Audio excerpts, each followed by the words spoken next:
Good morning, everybody, and welcome to day 3 of Sacla 2020. Thank you to everyone who has taken the time to join us this morning.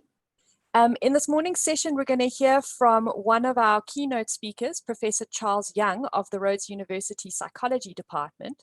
And this will be followed by a paper presentation by Mr. James Connon, also from Rhodes University in computer science. Please remember, if you have any questions that stem from either presentation, to locate the Q&A icon at the bottom of your Zoom window and type them in there. Our Q&A facilitator will then pose your questions to each of our presenters at the end of their presentation.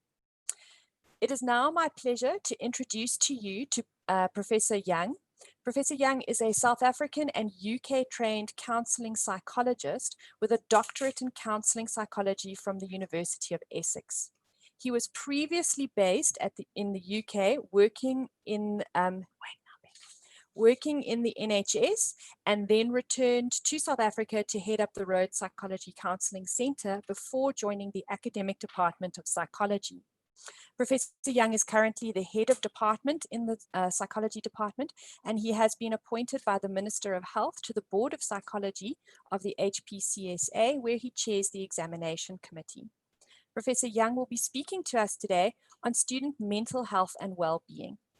Thank you, Professor Young, for being here today. We really look forward to hearing from you. And so without further ado, I'm going to hand over now to you. Thank you. Thanks, Ingrid. I'm going to share my screen. Let me see if it's... Okay.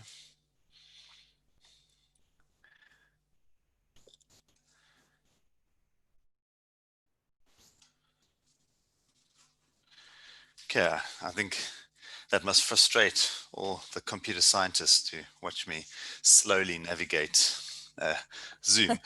Hope you can all see that. We can see it perfectly. Great. I don't know if you want to see me or not. I think, yeah, anyway. So thanks for having me. Yeah, as you heard, my name is Charles Young, and I'm a psychologist. And you also heard that my background was really in students' work at the University Counselling Centre at Rhodes University. Before that, it was at the university, what was then the University of Natal, now UKZN, and in between some years in the National Health Service with student work there.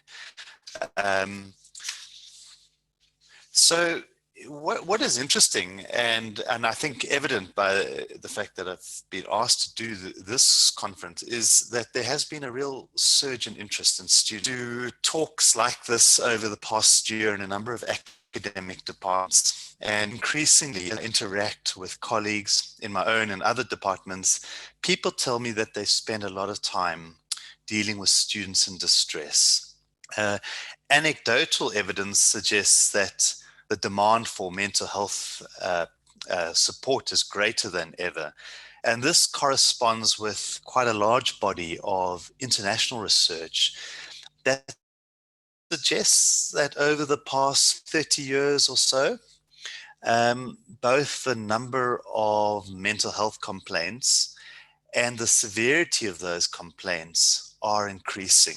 And it's more and more student mental health is being recognized as an important global health issue.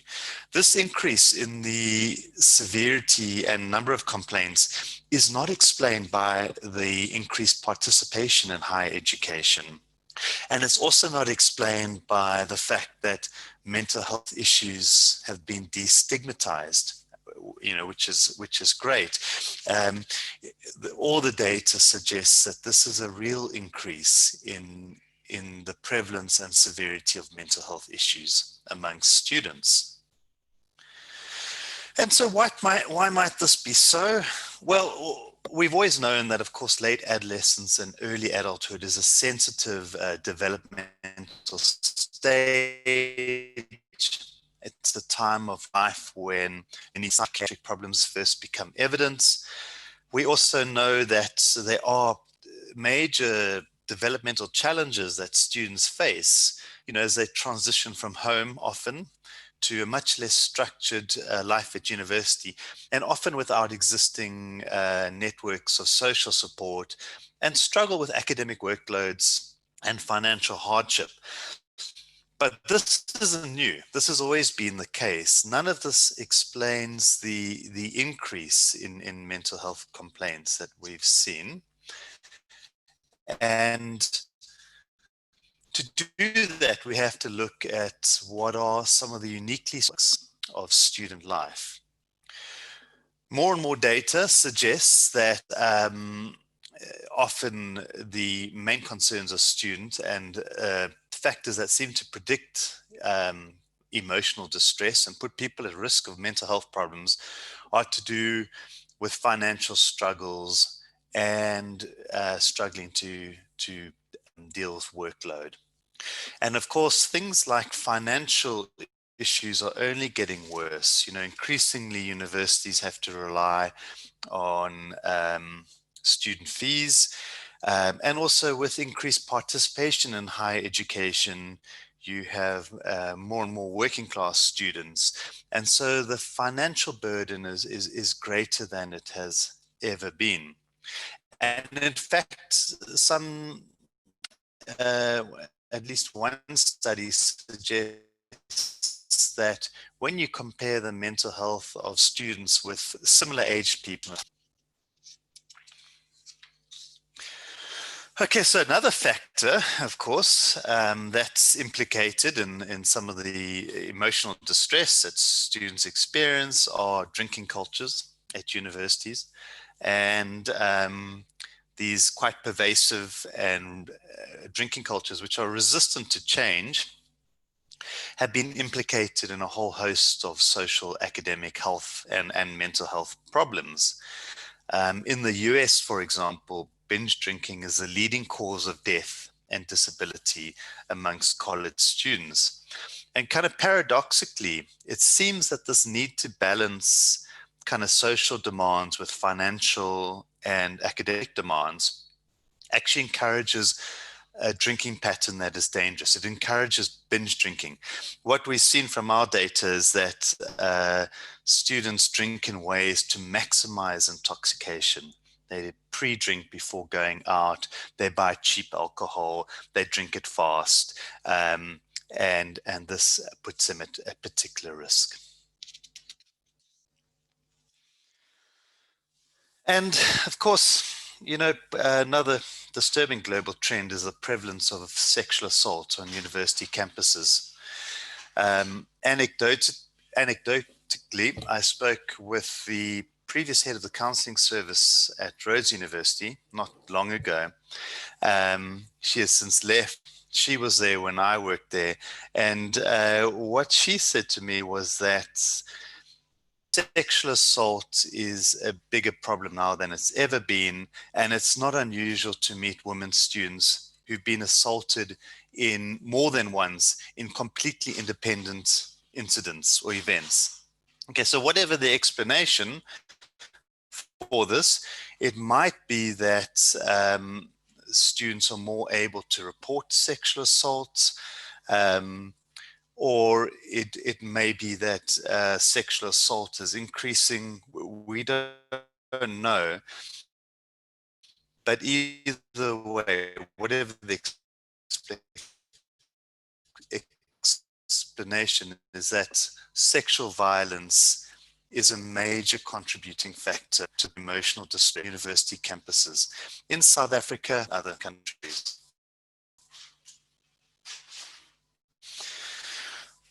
The Black Lives Matter movement has once again brought the ugly issue of racism to the fore. Many Black students report that they experience campuses as alienating, as undermining, as hostile. US research suggests that racism puts Black students at risk of psychological distress. On South African campuses, racism was relatively common, or at least it was 10 or 15 years ago. And what we also know is that informal segregation takes place in dining halls and lecture theatres, and that was also quite commonplace.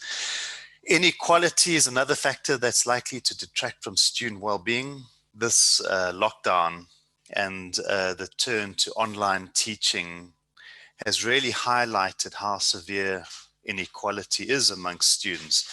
On the one hand, we've got students with multiple devices, smartphones, broadband, internet access.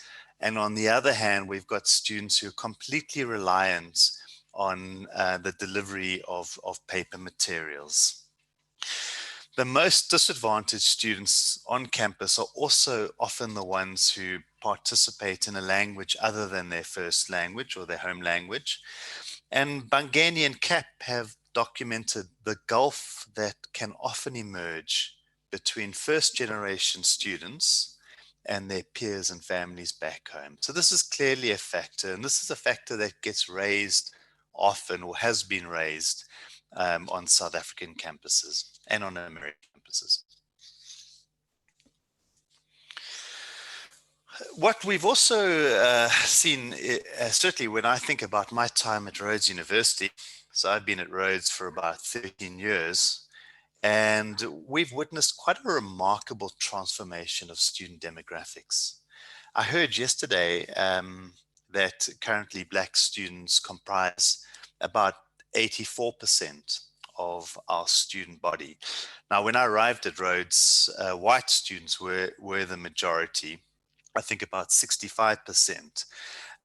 So it's a radical change, and which has always been the sort of moral imperative to increase participation in higher education. What that brings, though, is that students carry a greater burden of adversity than was the case before. Privilege protects people from adversity, and certainly students who are participate in universities in South Africa nowadays often report quite severe adversity. That wasn't the case when higher education access was limited to the privileged few. And the question is the extent to which student support services have adapted to accommodate the changing needs of the student population. Another unique factor, it's much less of an issue when I was a student than it is now, is that while many students still look to university education to provide the sort of financial security, the reality is that many of them struggle to find employment. There's massive expectation on students who come to university, are often their first members of their families to do so in a country of grinding poverty and unemployment, where gaining a university degree is sometimes seen as a difference between a life of comfort and a life of hardship. And this creates massive, massive expectations and sadly, and strain on students to live up to these expectations. And sadly, the employment figures are troubling. Our economy, as it is at the moment, certainly seems to be unable to absorb all of our graduates. And this is a trend, apparently, that is worsening. Statistics from the first quarter last year suggest that a small but significant proportion of young graduates cannot find employment. Many of them may find employment later, but even if you look at older age cohorts, there's a proportion of people who are unemployed, who are looking for work and unemployed. And this pattern seems to be worsening.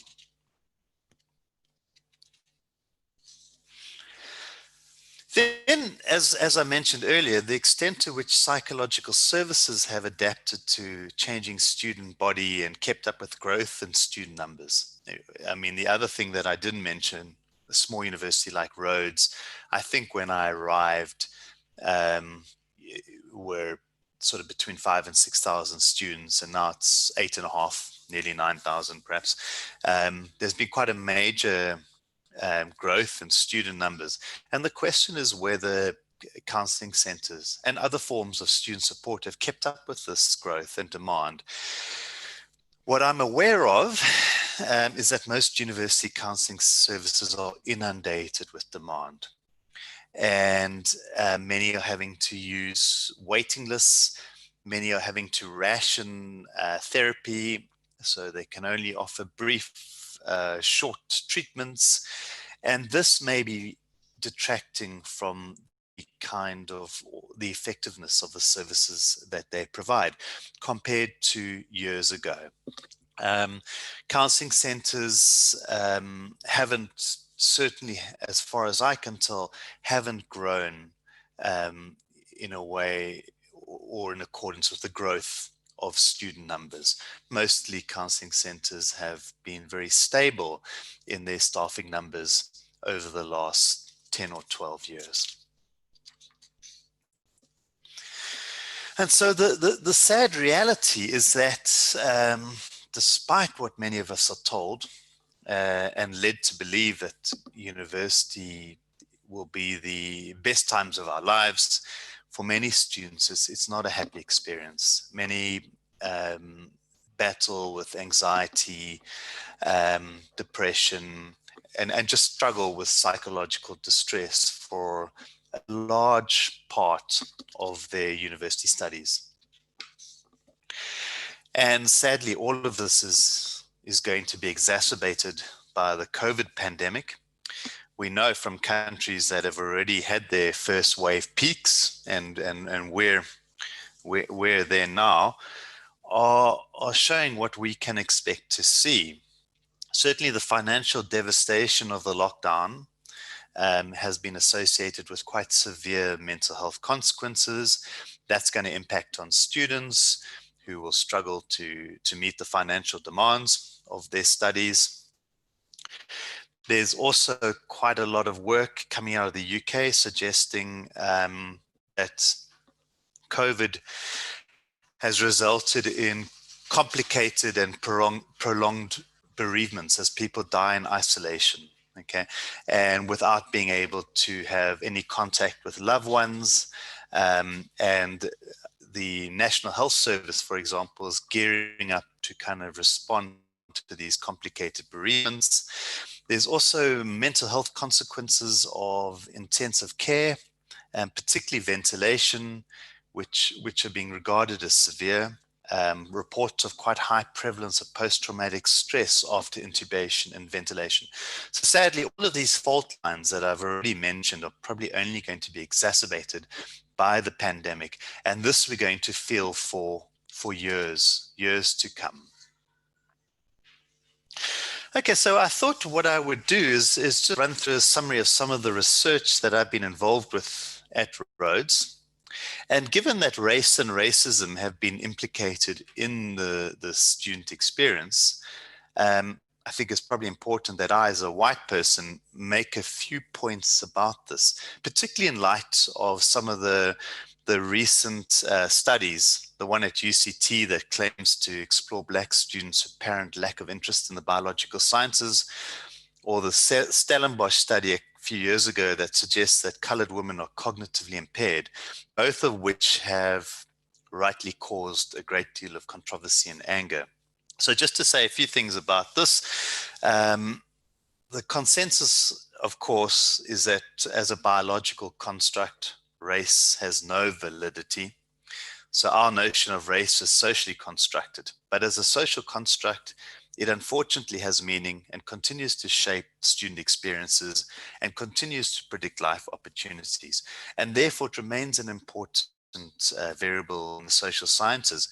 But as long as these results are interpreted with an appreciation of a historical appreciation of the way in which people have been categorized and oppressed.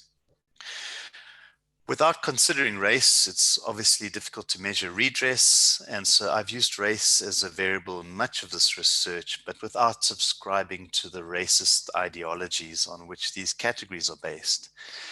The second point I just want to make is that where I suggest that Black students are more distressed than white students, people should remember that there's greater variability within these social groups than between these social groups. And distress is not impairment. I don't suggest that anyone's impaired. These data really just point to ways in which institutions can be more accommodating of their diversity. So let me start with two studies that we've done over the years that measure psychological distress amongst students. The first was a study that looked at distress on intake at the Rhodes University Counselling Centre. Also compared this data with similar UK data. And these results suggested that Black students approached the counselling centre at a much higher threshold of distress than white students. At the time, the staff of the centre were almost entirely white. So perhaps the counselling centre was a little bit less inviting to Black students than it would be now. And the staffing profile of the counselling centre has changed. It's much more representative of the student body. So it would be interesting to know if that gap has closed. But that gap also represents a gap that existed or existed amongst students in general. Similar to the study we did looking at distress on intake, we also looked at later on at comparing distress within the general student body rather than just those who were looking to the counselling centre. And these are some of the results. And what this suggests is that a number of things that I'll just sort of point out. Women students report slightly higher levels of distress than men students. Years of research have suggested that women generally, okay, so obviously a generalization, are more able to acknowledge their own distress than men. So there may be, this may be an artifact that women are more able to report and acknowledge distress, and that may cause differences, apparent differences between genders. But there's also good reason to think that women may actually be more distressed than men as a result of the kind of patriarchal society in which we exist, and bearing in mind what I said earlier about sexual violence, which particularly affects women. What we also see in these data is that Black students are more distressed than white students, and probably for all the reasons I've mentioned already. This research, though, was published in 2014, so this may have changed since then, and hopefully it is changing, and hopefully that gap is closing. We're busy collecting data at the moment, so we'll know soon enough. Other findings are that postgraduate students are much less distressed than undergraduate students, and this isn't surprising at all. For one thing, there may be some attrition that happens. The most distressed students don't complete their degrees, least likely perhaps to become postgraduates. But also, if you think about postgraduates, they've already achieved some success. They already have a degree. They're doing a postgraduate degree. Their futures are much more certain than other students. And then, as one would expect, the difference between receiving treatment or students who indicate they're receiving treatment for psychological problems and those who indicate that they're not is great. And that just speaks to the validity of the measure that was used. I've also touched on drinking, and we've collected quite a lot of data about drinking at Rhodes University. The sort of student drinking patterns have been relatively stable, and that data show that white male students drink more than other students, much more than other students, although the consequences of that drinking is more even between the genders, and that's for a reason of, the reason for that is all sorts of physiological factors that put women at greater risk of drinking than men. What we also know from research overseas is that as student bodies change and become more diverse and include a greater proportion of postgraduate and women and Black students, consumption and drinking norms decrease. Okay, and this may be happening at Rhodes. Our data also suggests that while Rhodes University has a reputation as a wet environment, as a drinking university, the reality is actually only a minority of students drink at harmful and dependent levels. And the, the norms, the beliefs about how severe our drinking problem is are exaggerated.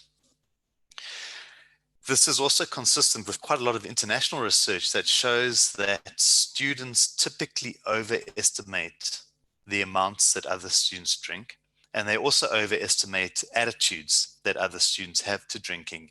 And these overestimated drinking norms are an enabler of drinking. They predict greater drink. And so what you'll see in a moment is how we've used this to try and intervene and reduce drinking. Couple of other interesting findings that we've picked up over the years. We often think of drinking motives amongst students as to do with coping with emotional distress. But in fact, our data shows that the primary motives are really social motives and enhancement motives. Students drink because they have lots of fun while they do so. And that's quite important in terms of how you would try and message students and to decrease consumption.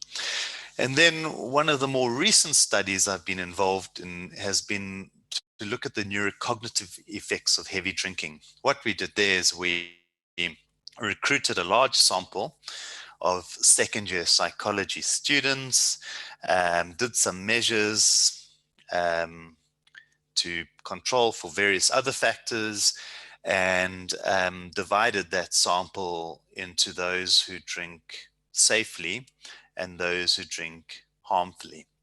And then those students underwent a series of neuropsychological testing over the course of a year. And those results were quite disturbing. It suggested that there's quite a significant difference in the performance between the heavy drinkers and the safer drinkers on these neuropsychological measures. Reaction times are slower for the heavier drinkers. The extent to which they benefited from repeated administration of a neuropsychological test was less for the heavy drinkers. And in fact, the kinds of neurocognitive effects that we saw amongst a group of heavy drinkers was similar to the neurocognitive effects that you see in professional and regular serious rugby players. Some of the, a summary of one of the studies. This is a hierarchical regression analysis, and it shows a few interesting findings. Predictors of consumption include white racial identification. That's been a consistent finding over years. Disposable income. The more money students have, the more they tend to drink. And the age at which students reported they were first intoxicated also correlates with how much they drink. Okay, so that's quite interesting, because what it suggests is that the students who drink the most are the ones who started drinking earlier. It's a problem to some extent that universities inherit. And then the other finding that I just wanted to show you here is that the extent to which students estimate typical student drinking is a significant factor in predicting that student's own drinking. And as I mentioned, this is an international finding, and it suggested various ways of intervening. And what we did at Rhodes University is we introduced this media campaign to try and correct exaggerated drinking norms. So the idea here is that we printed a whole series of different posters, and they went up all over campus, and saying, well, this is what most Rhodes men think their friends drink, and this is what the typical male student at Rhodes actually drinks. Whether or not this was effective, we do not know.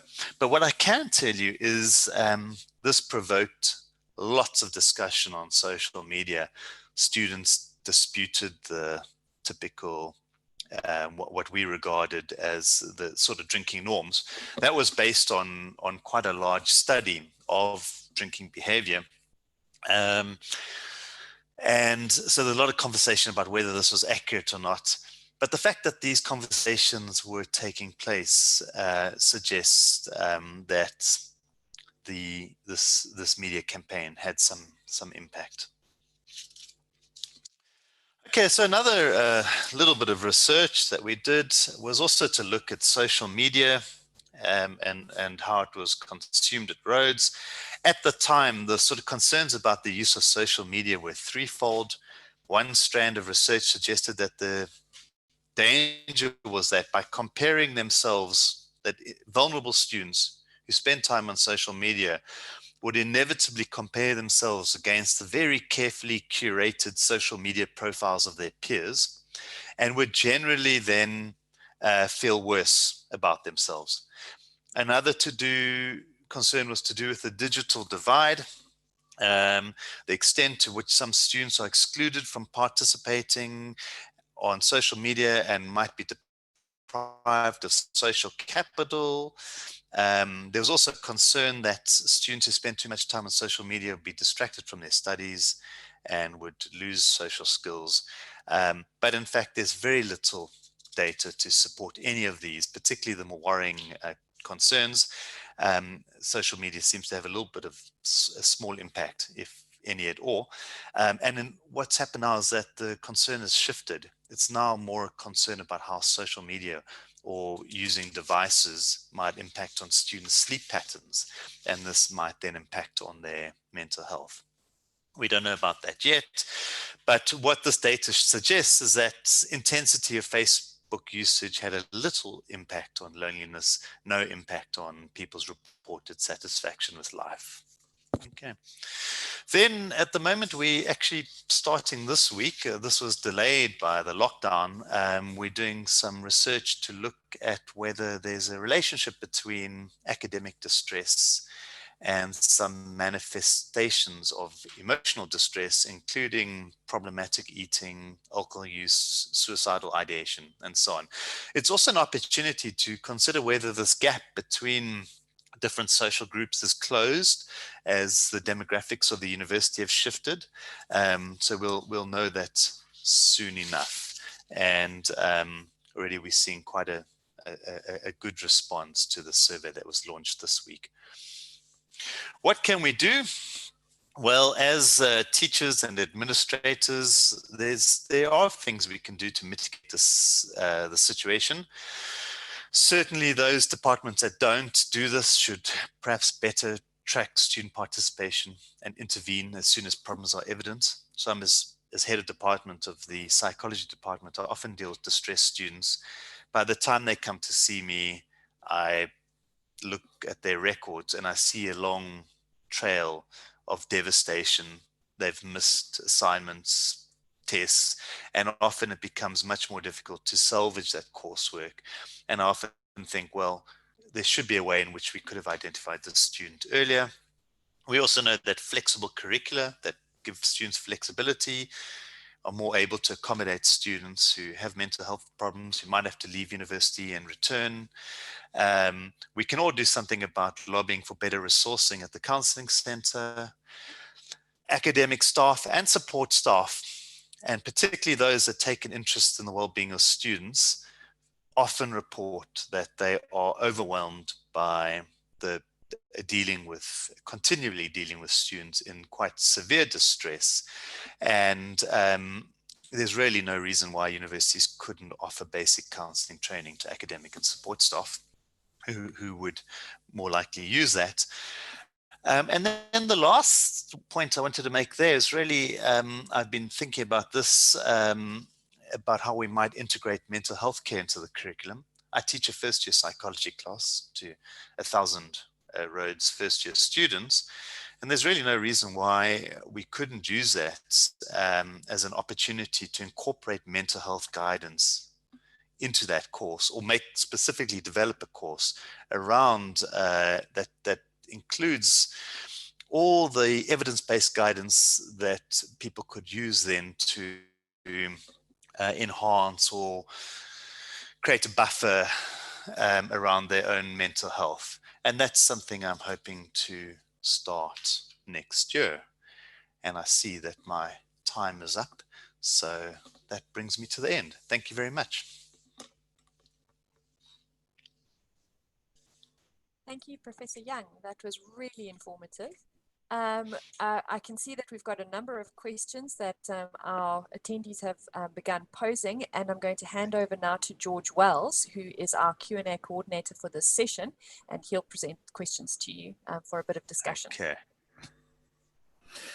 Charles, thank you very much. That was a fascinating insight, I think, into what's going on inside some of our students' heads, and it's useful for all of us to be a little more aware of some of these issues.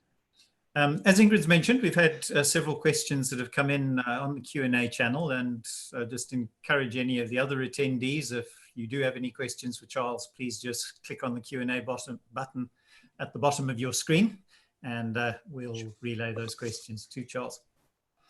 Charles, the first question is kind of shifting the focus a little. Have you experienced a similar increase in staff mental health issues? Do you have any comments on that aspect? It's not something I've researched, and so I don't have any data to speak to the issue. But anecdotally, there's probably a similar increase in staff mental health issues that we see with students. I know during the fee protests, a lot of staff were distressed. I am in touch with most psychologists in town. All the psychologists in private practice were telling me at the time that their private practices are booming because there's such a demand on them by academic staff members. And I'm sure other staff members too.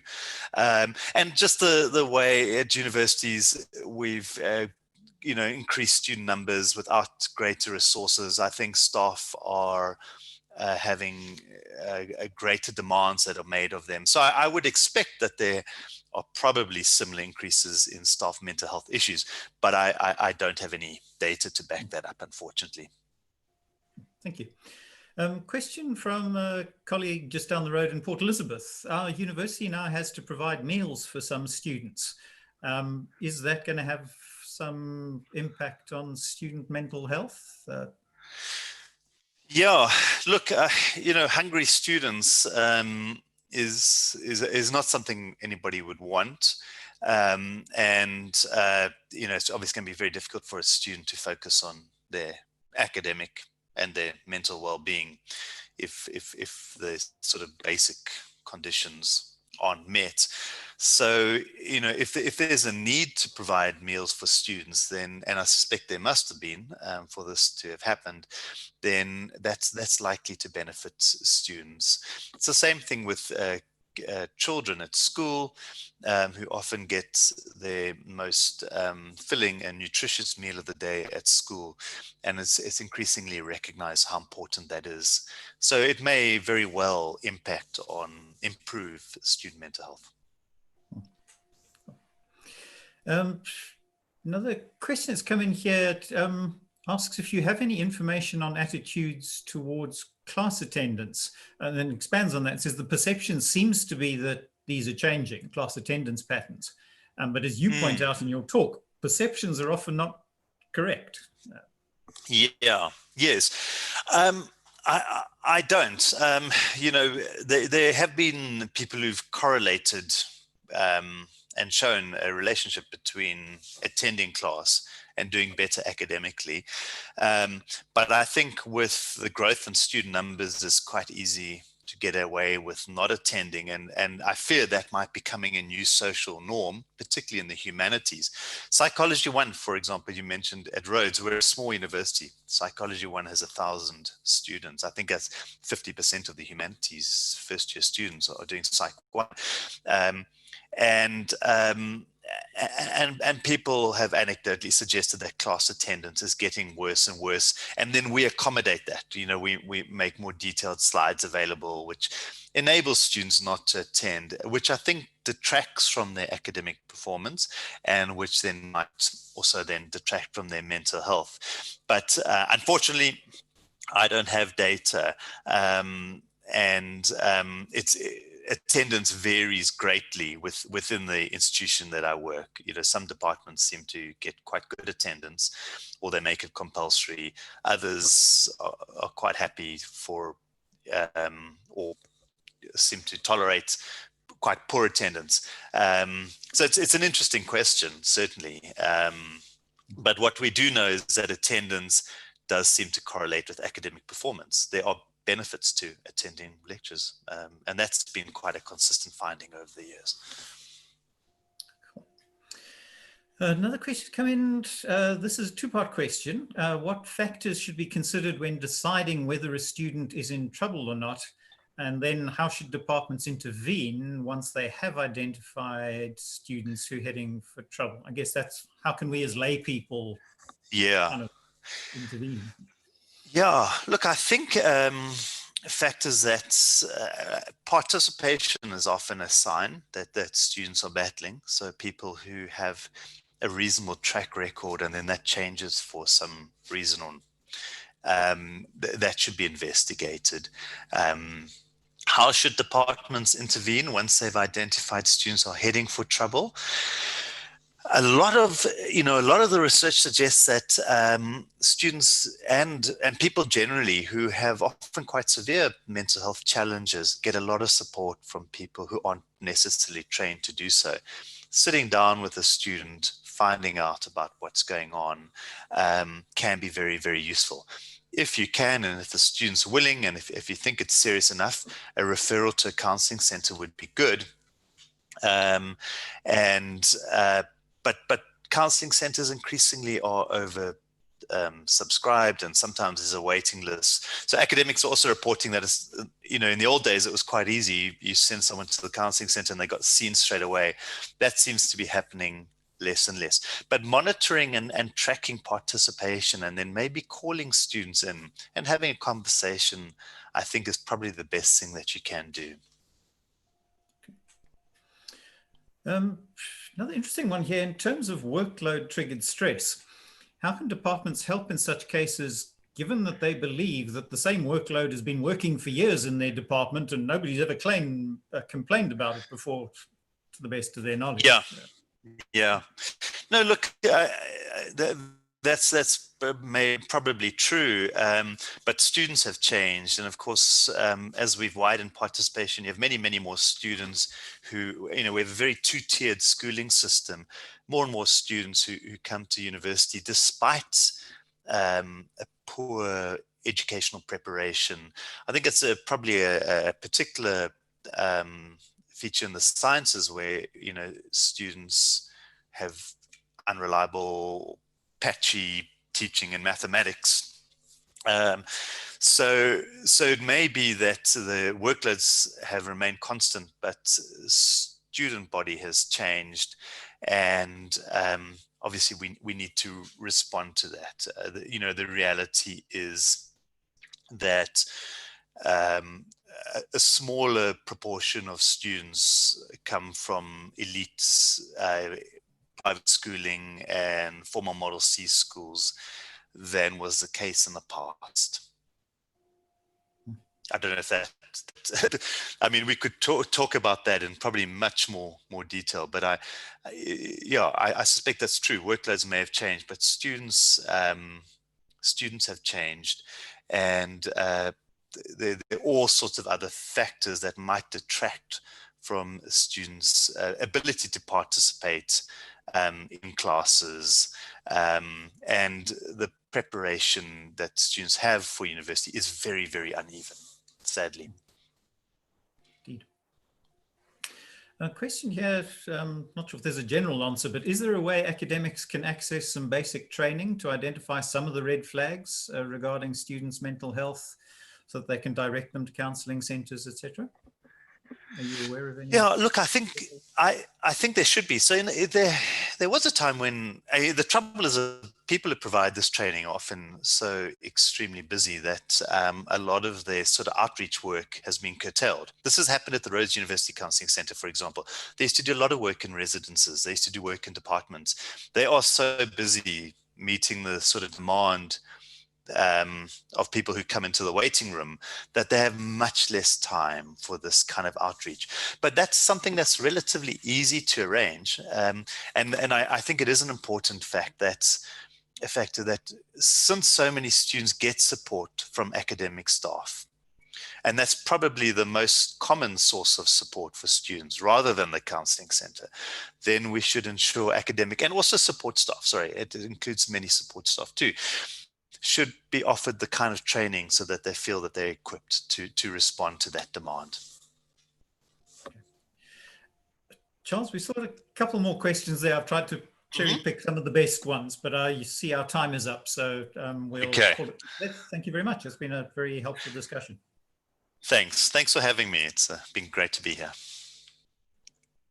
Thank you so much, Professor Young, from my side too. And you can see that obviously it's a very interesting topic to many academics, more questions than we had time to actually answer. But we do thank you very much for your time.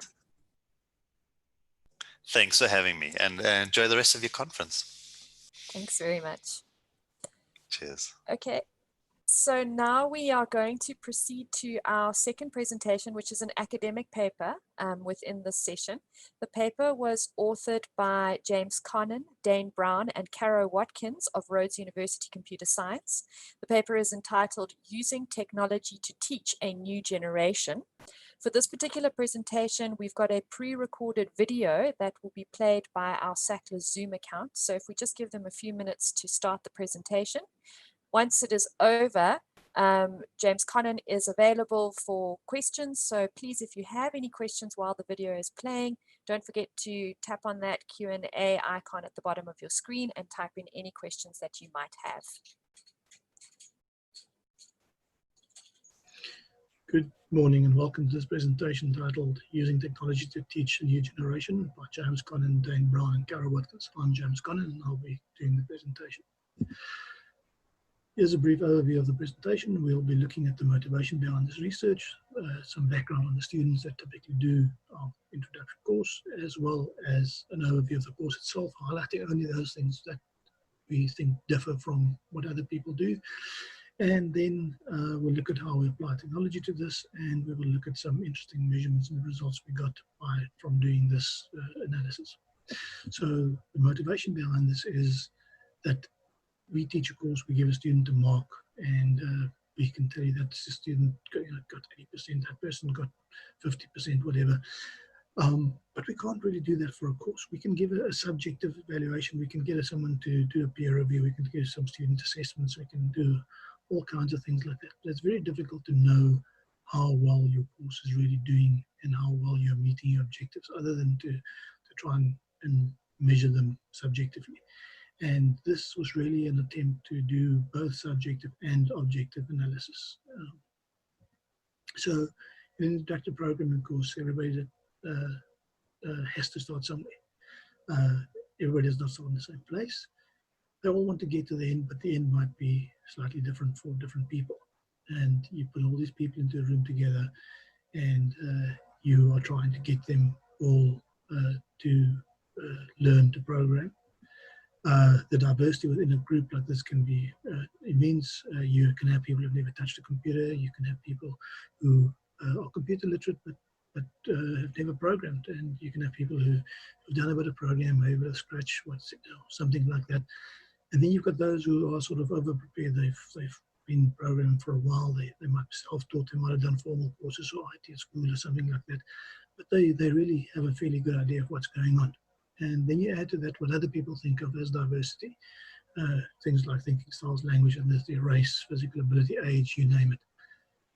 You put all these people together and you've got to somehow not lose those who are not very well prepared, are very well prepared, and at the same time you've got to not intimidate those who are very poorly prepared, and try and get them all to their goals. So who are these students? What are they typically? Why are they doing these courses? Well, the obvious one is in a computer science course would be someone who wants a degree in computer science. So these are people that this is really sort of the start of it all, and they want to become programmers. Then you've got people who they're just looking to learn a bit more about computers so they can apply it elsewhere. They have no intention of becoming programmers. They just want to be sort of advanced computer science, like advanced computer users. This often includes the group that I call late to the party. These are people that may have done something else, maybe linguistics, physics, bioinformatics, whatever it might be, and they suddenly realize that, you know, knowing a bit more about computers and computer science and programming might be an advantage in my field. And so they realize that a bit later. Some of them might even be postdocs or colleagues. These people have no intention of becoming programmers, but they want to learn how to use a computer effectively. A lot of these people might end up going to something like information systems, for example, where they want to sort of manage and work with computers, but not necessarily do their own development. And then, of course, you've got the misinformed, those who just wrong place, wrong time. They should probably never be in the course. Now, each of these students have different outcomes that they're looking for. Those with a degree in computer science, they want a solid foundation on which to build the rest of the degree and their career. Those with advanced exposure and late to the party, they just want enough depth and breadth to be able to write basic programs to help them with whatever they are doing. They may end up doing some self-exploring later, but you know, they're not interested in becoming sort of hardcore programmers right now. They just want to be able to learn enough. And then the misinformed just wants a credit. So the course content is influenced a lot by the people doing the course. So it covers the fundamentals of programming, input, output, arithmetic, repetition, branching, that sort of thing. Try and do that in enough depth and breadth to allow people to write programs for themselves. So those who are going to not stick out the 3 years still have a valuable skill that they can use. And we obviously have to touch on some problem solving and computational thinking along the way, and some higher order concepts such as objects, data structures, graphical user interfaces, that sort of thing, but not too much emphasis on it, just a little bit to expose people to it.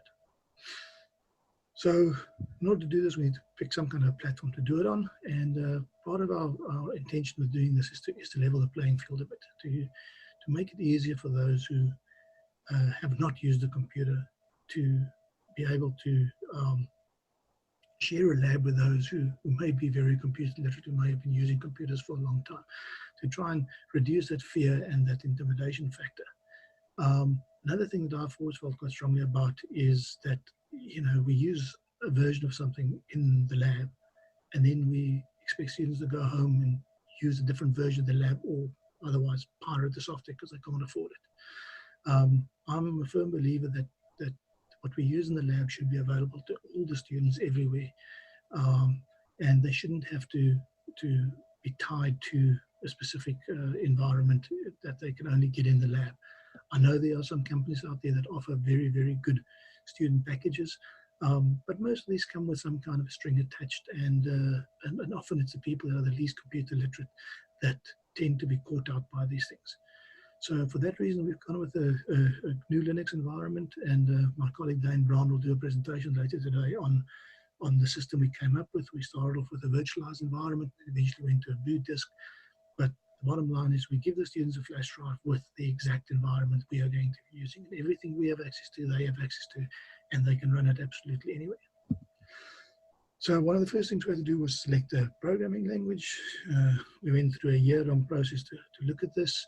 And yeah, we can argue about this as people in computer science do for the rest of our lives. But the bottom line is that we picked Python, not because it's the best language, not because it's the fastest, not because it's this or that, but simply because it meets all the criteria we need. And it is especially good for those people in the class who are not going to go on to become programmers. Before Python, we used C#. It's a very nice language, but a bioinformaticist or a linguist might not have that much use for it because they aren't necessarily the toolkits available that they need to use it, because most of the people in those fields tend to drift towards Python, and only about half our class will carry on to do computer science, so we may as well do something that offers something to everybody. And we certainly have attracted a lot more students, especially from other disciplines, since we've made the switch. We do Python the first semester, and the second semester we do Java. The next big debate is the whole IDE debate. Should we use one? Shouldn't we use one? What should it do? How much lifting should it do? Our feeling is that we are in education and not training. The focus is on learning and understanding over productivity. So we want an IDE that enhances the learning experience, not necessarily the most productive system out there. For this reason, we've gone with something called Thoni. It's developed by the University of Tartu in Estonia, and it is specifically built to enhance teaching. Should all dev houses switch to Thoni? No, that's not what it's for. Will our students ever use it after this course? Well, hopefully not, because there are better IDEs out there for that. This is an IDE that's specifically developed to facilitate teaching, and that's what we do. Is this the best IDE for that purpose? I don't know, but it's good enough. It does absolutely everything we need it to. The only thing that it doesn't do that would be quite nice is it doesn't have breakpoints. It does code stepping and visualization, but it doesn't, when you write bigger programs, it can be a bit of a pain because you've got to step through everything rather than run up to a point. But then again, that teaches people to use output and print statements and things like that for debugging. But it's a very solid system, and it works well. It runs on Linux, Mac, and everything else. The next thing we use is the interactive textbook. We switched to a book called How to Think, an open book called How to Think Like a Computer Scientist about 8 years ago. At the time, we were teaching the course in Python. We then switched to C#, and Prof. Wentworth went and translated the whole book for us into C#, into something called Think Sharply. Pete also went and put some things in that was sort of local to our course, and the Rhodes University local edition was born out of that. A lot of these changes have made their way back into the Python textbook. Python textbook was then picked up by a guy called Brad Miller, who went with Interactive Python and eventually started something called Runestone Academy that we now use. This is very nice, as you can see from the screenshot there. A chapter might start with a little video explaining certain key concepts. It allows you to run code inside the textbook. It also allows you to do some code visualization, and allows you to do versioning and stuff like that. So every time a student writes a piece of code, they can roll back and undo any mistakes they may have made and things like that. It also does student progress tracking, which can be very useful. So it is quite easy for the instructor to have a look and to see which student has done which course, have they completed it, have they done all the exercises, etc.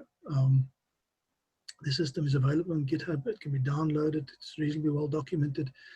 We have mirrored it locally, although we're still using the Runestone Academy version of it. But the only big frustration we have with the system is that it needs a separate account to log in. It doesn't work through the university's identity management system, but that's not a massive sacrifice. It works, and we enjoy using it. We use both Thoni and the interactive textbook extensively in both the classroom and the lab. Thoni is slightly better at stepping through code and visualizing, scoping, and things like that. But it's going to be very nice when you're explaining a concept in the textbook and you just write the code right there and run it, and students can see it immediately. We run an academic development program. It's slightly different to what other people might do it, in that everybody starts with academic development people, and only those in the program, and only those who achieve well are removed from it. So there's no stigma attached to being an ADP. You are an ADP unless you achieve well enough to be out of ADP, and that seems to work quite well. We encourage the tutors in the practicals to make sure that people have used the interactive textbook and to check that they've covered the relevant work before we offer them assistance. The course itself is split into sort of 4 sections. There's the coding and problem solving together make the programming section of the course. That is split between 2 lectures on a reasonably ad hoc basis.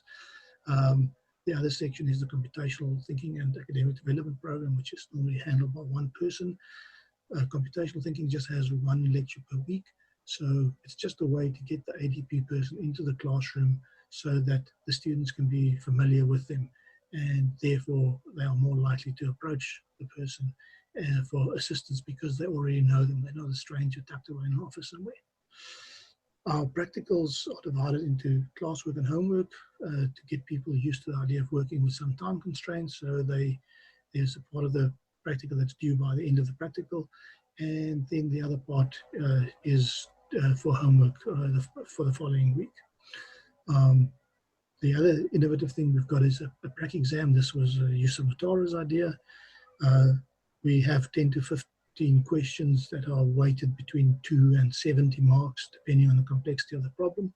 The whole paper contains up to 200, 250 marks, and the student has to pick which 90 marks they want to earn. And they can pick any combination. They can pick a 70-mark question, a 20-mark question, or they can pick a whole bunch of small questions.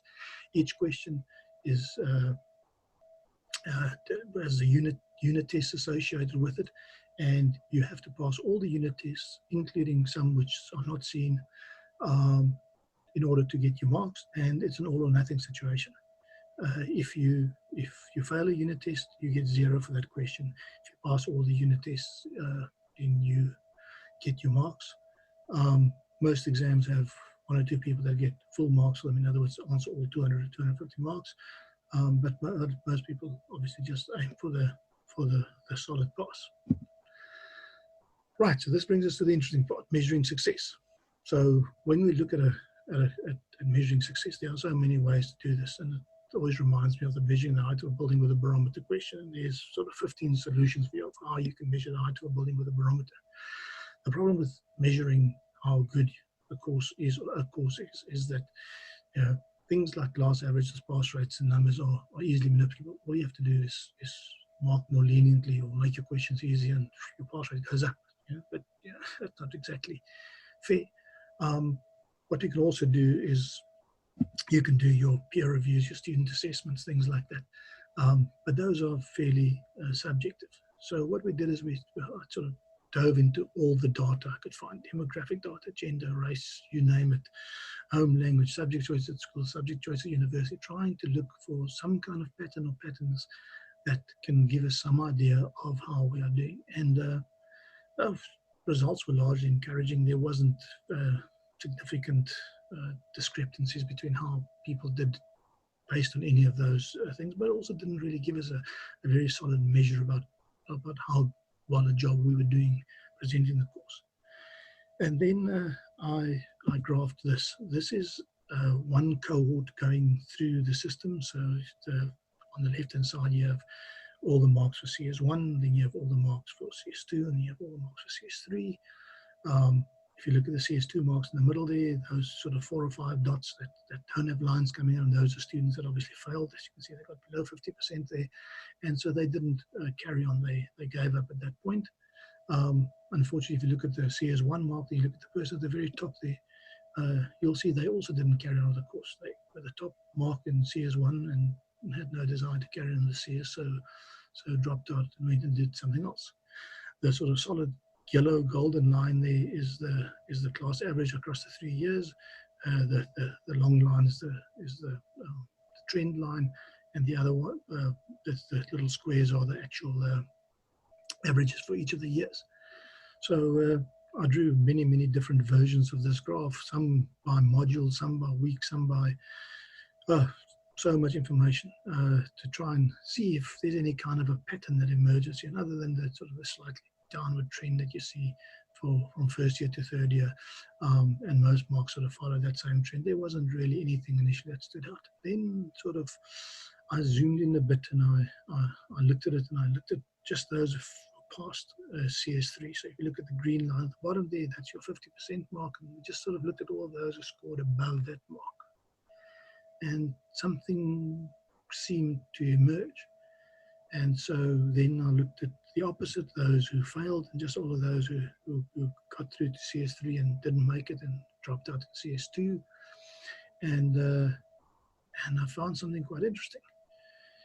When you look at the pass rate of students who did CS3 and CS2 for that matter, but specifically CS3, those people who scored at or above the class average in CS1 had 100% pass rate for this particular cohort. Those who scored below the class average had a 16% pass rate. In other words, if you were below the class average in CS1, you had a less than 20% chance of passing CS3. And if you were above the class average, at or above the class average in CS1, you had a very good chance of passing CS3. Now, this was just one cohort, this 150 or so marks, 80 students in the first year and 40 odd in the second year and 30 odd in the third year or something like that. So we looked at some more, we've crunched some more numbers, and we've got another 4 or 5 codes that we can look at. We haven't had a chance to look at all of them, but so overall there's more than 450 first years and more than 150 third years, and obviously some second years in between. And this gives us about 1,000 or so data points, and I haven't had a chance to sort of go through every single one, but the preliminary analysis of these results seem to suggest that the pattern is very similar for all the cohorts that we've looked at so far, and eventually we will publish something on this. So we feel we've taken a first step towards showing that it's possible to objectively measure the quality of a course by measuring the long-term impact rather than by just looking at what happens in the course itself. We've only looked at computer science students, but those are our primary target. And so this sort of method automatically evaluates both the content as well as how the content was delivered. In other words, was the content delivered at a sufficient level to allow people to pass CS3, and at the same time, did they learn enough to get a solid enough foundation to enable them to pass CS3? And this is very, very encouraging. It would be very nice now to take this and to expand it, first of all, to other courses within the university and see if it's the same, you know, to other introductory courses especially, and also to other universities to see, you know, maybe this isn't so unusual, maybe this is just typical. But it seems to suggest that we're getting something right, because what we are setting out to achieve, we are achieving. We are preparing people for CS3. Of course, the problem with an average is that it is an average and it's movable, and not everybody can achieve above the average. And so we need to see how we can work on that to make it work a bit better for us. But this, to me, is a very, very interesting observation. So technology allowed us to manage the course and students more efficiently and more effectively. It also allowed us to obtain and assess factors that we weren't able to previously. I don't think technology has caused the increase in pass rates and retention of students, but I do think it's a contributing factor to that. It also allows us to identify struggling students earlier. The problem is we don't really know what to do with them yet. We can sort of see when someone's getting into trouble, but we don't know what sort of intervention we need right now in order to try and get them on the right track. So I'd be curious to hear from all of you. What do you think? Is this a viable way? Is this something we should try? And is this a way to measure whether or not the course really works? Thank you to James for pre-preparing that video for us. I'm going to now hand over to George for Q&A. Thanks, Ingrid, and thank you, James. That was a fascinating insight. I know we've had many tea room conversations about it. It was good to see a slightly more structured presentation of some of the content of that. Folks, we haven't had any questions in the Q&A box. Just encourage attendees to please click on that. And I think perhaps to possibly try to get a little bit of discussion going, if you want to click on the Q&A box if you feel that your university has similar results, or if you think you've got different results, feel free to comment as well as ask questions about that. James, in the meantime, I think you touched briefly at the end of that yeah, obviously it's computer science at Rhodes that you've been looking at. Do you have any plans to take that to other subjects? Are you talking to people about possibly taking it to other universities? Is that active? Yeah, it's an interesting question, because I think it's one of those things that if people find the same thing, then I almost say it's kind of useless, because, you know, that's the norm and that's what you expect to have. But by the same token, if someone finds that, you know, they don't have that sort of a correlation between pass rates between first year and third year, you're not going to be that keen to make that public. Although it might be useful to actually to use that to possibly make some changes to your course, so you do up that pass rate. When I look at sort of the other cohorts that we've glanced at, and I've really just glanced at the data there, obviously the pass rate doesn't stay at 100% for those at or above the average. It kind of drops down to certainly in the 90s, but fairly high.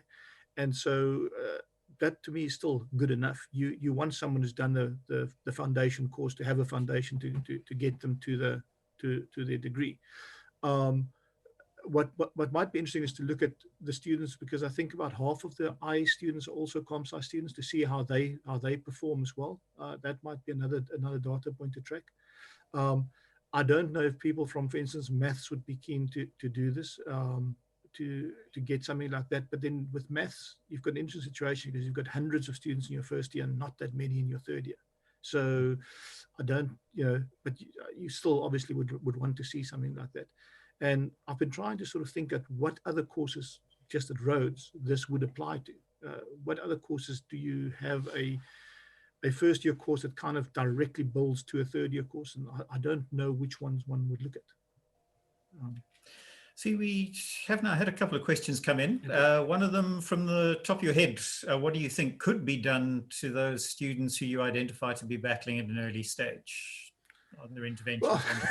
Well, that was kind of, I was kind of hoping Charles would give us the answer to that one just now. Yeah, it's a difficult one. We've kind of, at the moment, we kind of bully people a little bit by getting them to engage by using the interactive textbook. So I go to class every now and then, and I'll fire up the interactive textbook and sort of obscure the names, shift the page so you can't see the names, but show people so they can see relative to the rest of the class where they are. And obviously I'm biased. I show the people who've engaged more with the work than the people who've engaged less with the work. And I do think that helps. I think that gets people to do a bit more. I don't, and kind of, I wish I knew the answer to that. Once you've found someone who's not engaging with the class, same with class attendance, but especially with someone who's just not reading the textbook. I had that now in COVID. Someone wrote to me the other day and was very unhappy about the second last practical. I logged onto the system, someone who does have very good internet access. I logged onto the system, they hadn't read the last 3 chapters. So I wrote back to them, I said, do you think the fact that you haven't read the last 3 chapters of the book could be why you were struggling in the prac? And then I didn't get an answer. I wrote back and said, well, I kind of want to answer it. I've read them now. I can do the prac. Thank you very much. So yeah. So at the moment, that's all I really know what to do. It's about trying to find some way to sort that out. Another kind of comments coming from another university. This seems very specific to the staffing curriculum, assessment approaches, norms here at Rhodes. Our numbers at this other institution are in the same sort of analysis, come out a little differently. And we never have such a strong, clear boundary in CS1 results. How would you compare across institutions when so many variables are different? Yeah, well, you can only compare apples to apples. And if you look at our own course, I mean, we split off the CS1 into its current form in 2013. Before that, CS1 was sort of computer literacy for the entire science faculty, and as well as computer science 1. So I don't think we can compare to that. I think this to some extent shows that we did the right thing as far as computer science is concerned when we did that split in 2013. So you'd have to compare apples to apples, and you can only compare to other institutions that have a computer science 1 course that is specifically a computer science course and not a general literacy course or whatever you want to call it. I mean, I think we're quite lucky that we actually have 3 computer science 1 courses, and this is only looking at one of those. I see that's all our questions. Thank you very much, James. I'll hand you back to Ingrid. Okay, thanks so much, James. Thanks, George. And thank you to everybody for attending. This is then marking the end of this morning's first session. We're going to take a 30-minute tea break now, and that will mean that our second morning session begins at 10:45. So we look forward to seeing you all then.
I've opened up chat for all attendees if you would like to talk amongst yourselves on the chat box.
Right, everybody, welcome back from your tea break. I don't know about the rest of the country, but it's fairly chilly here in the Eastern Cape, and certainly enjoyed a nice hot cup of coffee in between our two sessions there. This next session, we have two full-length talks lined up for the rest of this morning, and they follow on very naturally from the talk we had just before the tea break, in that the focus is very much on first-year introductory programming issues. And so we have a fairly strong theme running through most of this morning's session. The first presentation we have is from Jektan Anyango, who's working with Hussein Suleiman, and we'll be talking specifically about using game programming in introductory programming courses, and with a focus on doing that to encourage diversity. Jektan, good to have you with us. Over to you.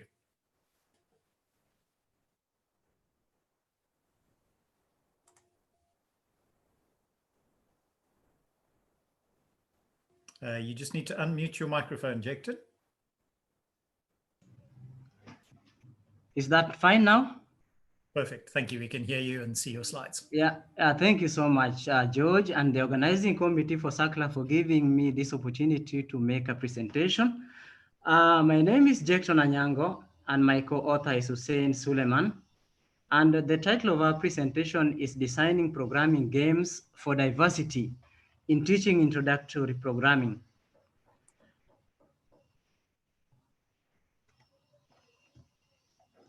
Now, this is a brief outline of my presentation.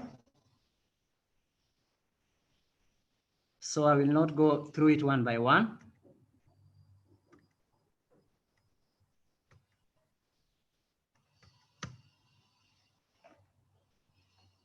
So the background and the motivation of the study of teaching computer science 1 to diverse learners comes from the fact that computer science 1 attracts many students with diverse backgrounds, culturally, economically, and with regard to exposure to IT and computer technology. At the same time, these students present different learning abilities. They also have different motivational levels. Also, it's also a known fact that computer science 1 attracts students from different disciplines, such as mathematics, engineering, and as well as actuarial science and other disciplines. Because of this, teaching programming to these students is a challenge. At the same time, students find it difficult to learn programming, as has been documented in literature.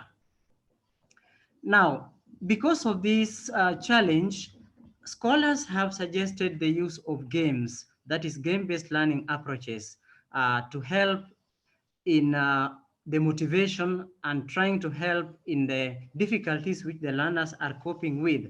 As we can be able to see from this diagram or in this figure, we can be able to see students who are having different backgrounds, and because of this, games have been adopted or have been suggested as a way of trying to entice these different types of learners.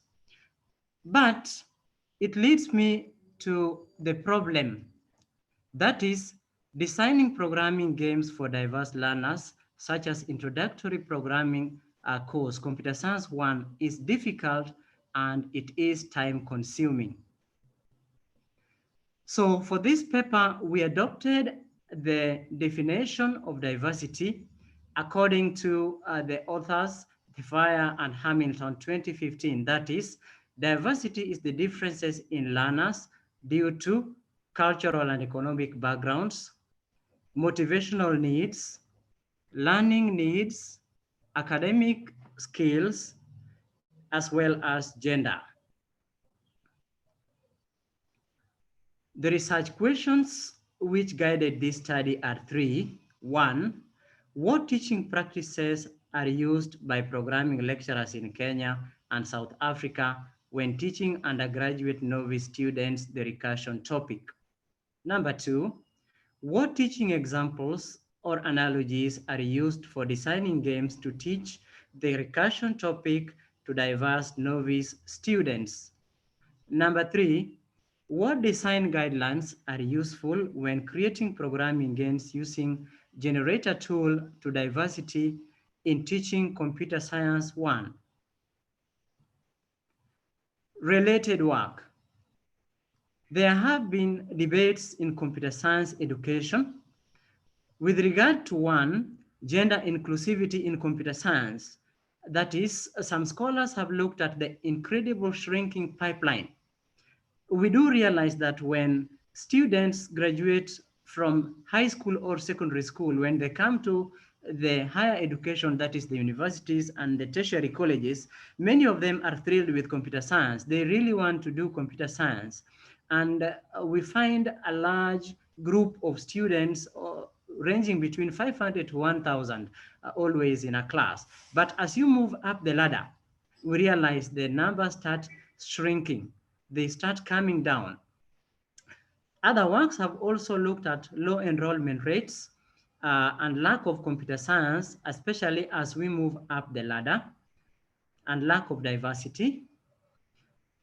Others have advocated for diversity, equity, and inclusion in computer science curriculum by engaging and retaining computer science 1 and computer science 2 students.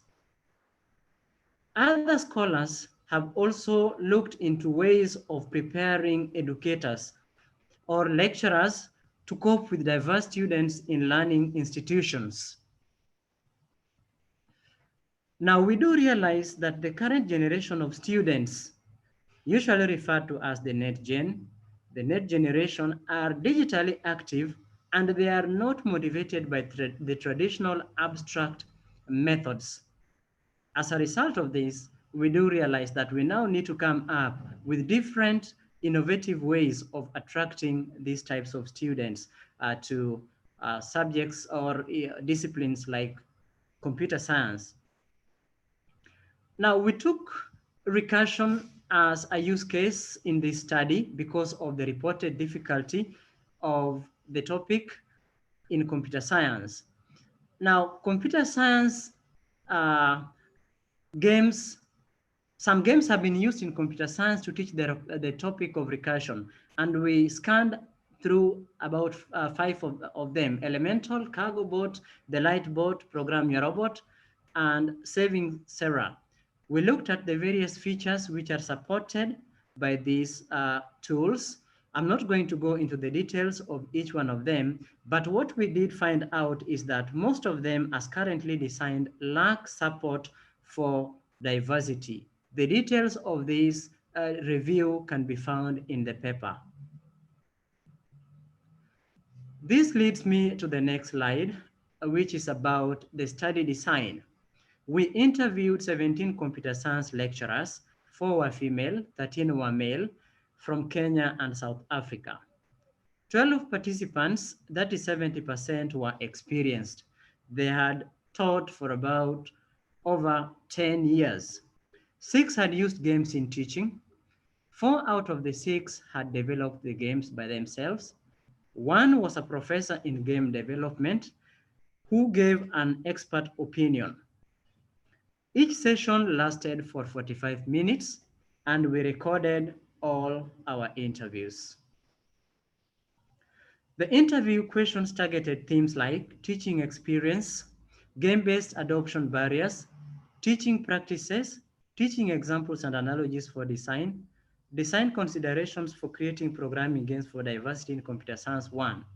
Finally, we conducted thematic qualitative content analysis on our data.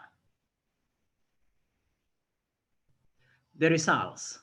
With regard to barriers of game-based learning, number 1, the respondents were saying that they are not sure as to the effectiveness of using games in learning. That is about 18% of the respondents. Also, they pointed out that the current games lack diversity in design, as well as they are not designed with consideration for diversity for pedagogy. Another finding was that teacher background and low awareness. Some of the teachers, about 59%, said that the way they were taught programming is such that they never used games, and so they find it difficult to use something which themselves were never taught in the university. And some of them just say that they are not aware as to whether games can be used to teach programming. Most of the respondents noted that time is a problem. 83% noted that there's lack of time in the curriculum to be able to incorporate the use of games. With regard to teaching practices, the respondents noted that computer science 1 attract very large classes. One of the respondents particularly noted that most of the times they do enroll between 500 to 1,000 students at every given time, and that little time is taken on the topic of recursion. This table is a summary of just some of the highlights from some of the teachers. It can be seen that most of the lecturers actually use between 3 to 4, 2 to 3 lessons on the topic, and this is within the whole semester, and so they only spend very little time on the topic of recursion, and the number of minutes is also not much, as can be seen in this table. And a majority of the lecturers use textbook examples, 77%. Some of these common examples include factorial, the Fibonacci series, GCD, binary search, power of a number, palindrome, the towers of Hanoi, and recursive patterns like the fractals. And that only 2% of the lecturers used real-life scenarios. Now, what were the proposed examples and the analogies which the lecturers told us that should be adopted? They said that we should be able to use very simple game scenarios when designing games for students in Computer Science 1, and that real-life analogies should also be used. And simple mathematical examples such as factorial, power of a number, as well as the fractals patterns can also be adopted. Now, with regard to conceptual consideration, this is just a conceptual map which presents some of the conceptual ideas which the lecturers thought could be considered when designing programming games which can cut across diverse students in an introductory programming class. Now, they looked at 4 main items or themes: pedagogy, teaching analogies, customizable game attributes, as well as the unique design factors. Now, with regard to pedagogy, they noted that the design should take care of individual differences within an introductory programming class. We need to make sure that the games are designed in such a way that they provide motivation to students. And then we should be able to design for constructive learning. We should be able to design the games in such a way that they provide an environment whereby the students can be able to actually practice programming by having maybe an IDE, an integrated development environment. And then the learning goals and the game goals should be clearly aligned. And then with regard to the teaching analogies, these were some of the common examples which can be used. The factorial was voted as the best example which can be used, followed by fractals and also others like Fibonacci. With regard to the game attributes which can be customized, they noted that we should be able to design the games in such a way that we can provide different backgrounds for students. We can be able to provide different scenes. The students can be able to customize their characters so that they can be able to have different gameplay interactions, and this will be enticing and motivating to different types of learners.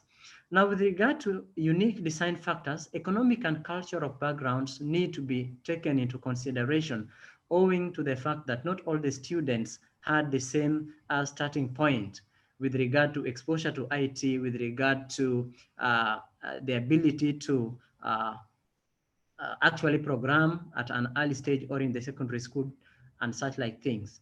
And also the gender.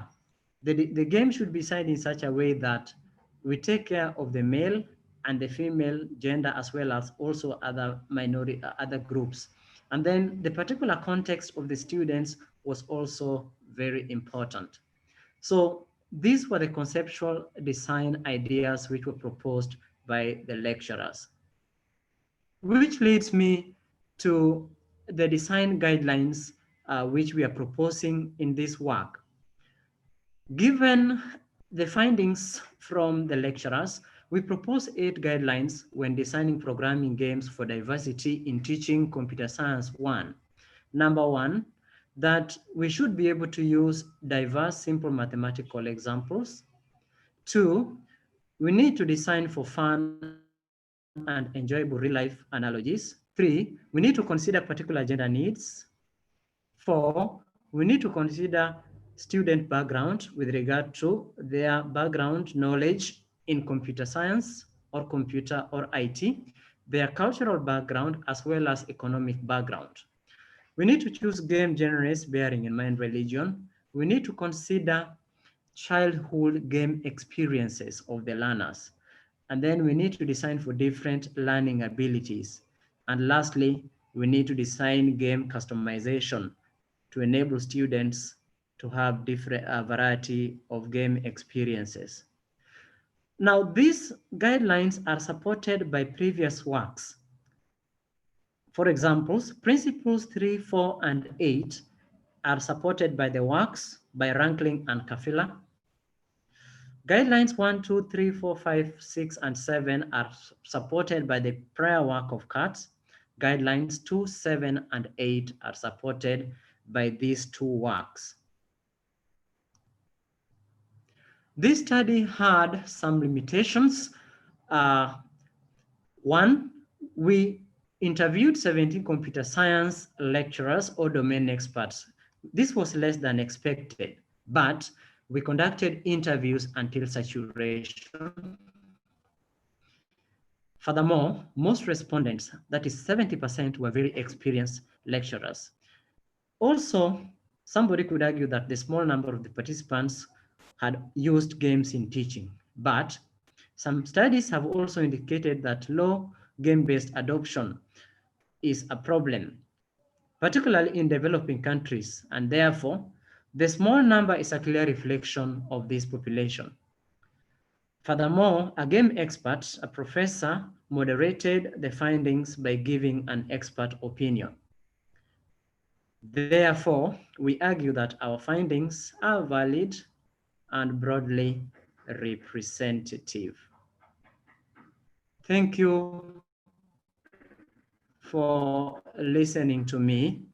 And now I invite any questions or observations. Thank you very much, Jackson. That was a very interesting presentation. I know those of us who've been teaching for a long time know students always seem to battle with recursion, and any techniques for kind of making that simpler are definitely to be welcomed. I see we do have some questions coming in, so I'm going to hand over to Ed Delaray, who is our question and answer coordinator for this session. Ed, over to you. Thanks, George. Hi, Jackson. Thanks for a very interesting talk. We've had 2 questions coming through here. One of the first interesting ones is on gender. How would you actually consider gender in design of games? Do you have any kind of way to elaborate on that? Give us some examples. Yes, from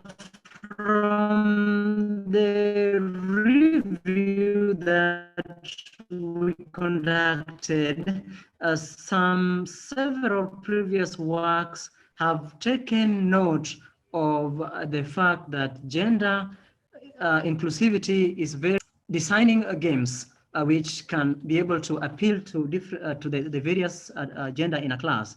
Actually, there was one of the studies which actually categorically said that some students rated one of the games poorly simply because, according to their opinion, they felt that the way the characters were designed, for example, the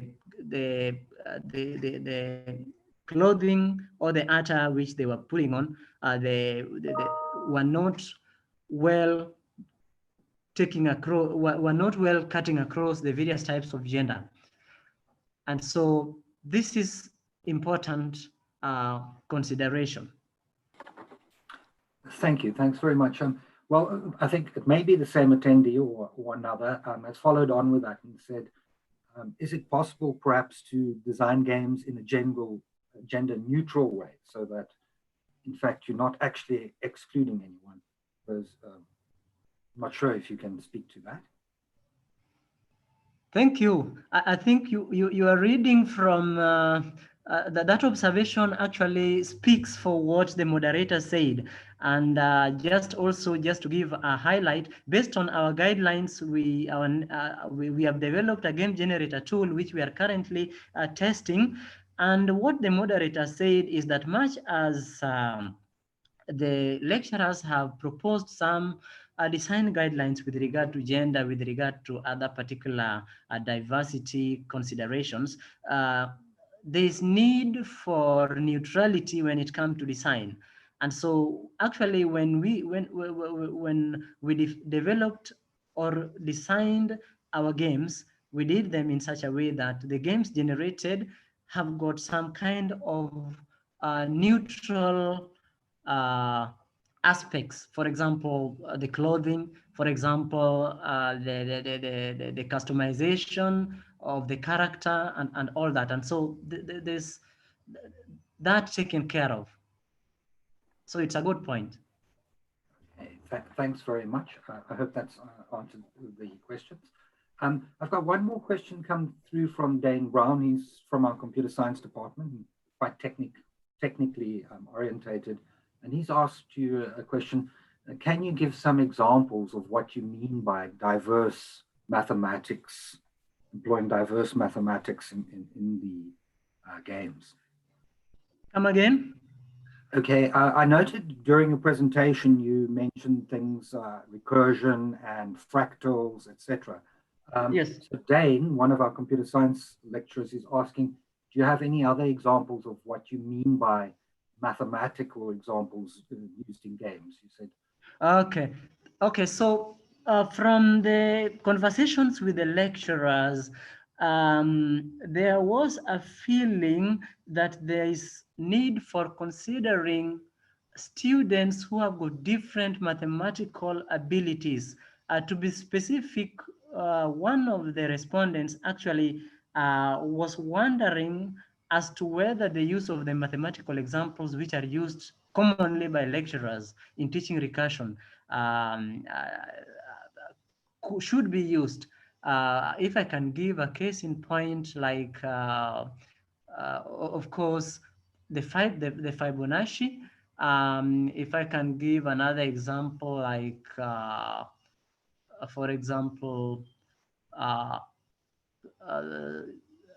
let's say the binary search, the binary tree and the binary search, they are very mathematical. And so the argument from this lecturer was the fact that some students who are just graduating from secondary school, by the virtue that they might have not encountered some of these mathematical examples, and now we use these examples to illustrate some of these computer science concepts, and more so this difficult topic of recursion, that would in itself would be a barrier to learning.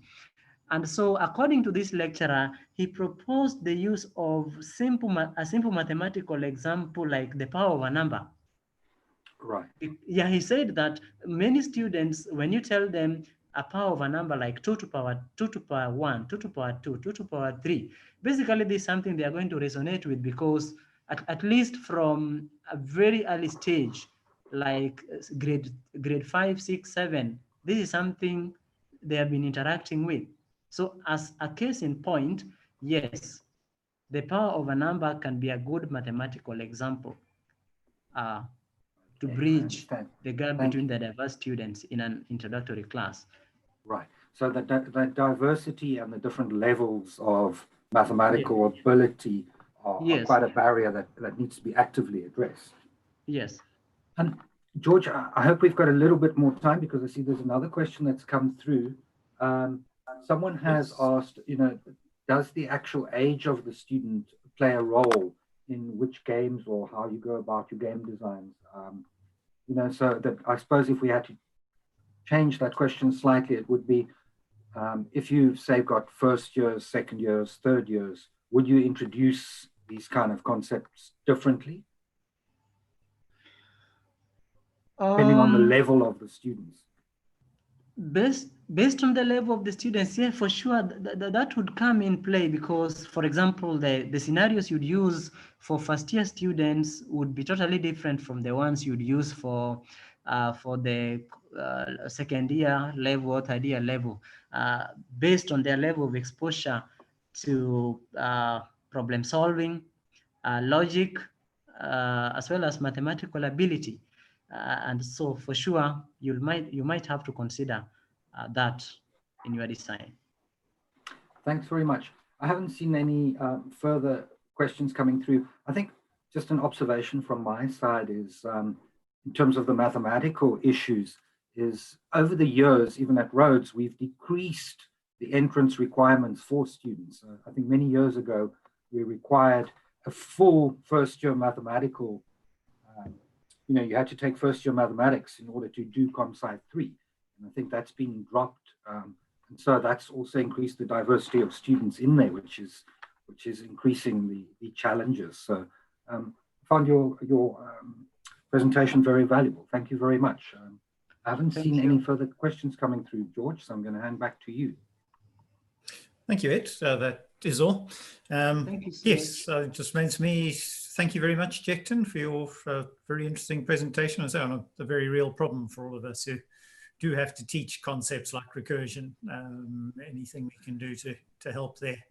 And I think games is a very valuable way of stimulating student interest and improving the diversity of the appeal of those kind of games is a very valuable goal. So thank you for your contribution. Thank you so much. Okay. Our second presentation in the session comes from our very own Dr. Dane Brown, who is working with James Connon, who we heard from earlier this morning. And James kind of really set this up for Dane now. Dane's going to be focusing on the environment that we use here at Rhodes for first-year programming, which James touched on briefly. And so this will complement that earlier talk very nicely. Dane has provided a pre-recorded version of his talk. So Corin, if I could just ask you to please play the video now. Thank you.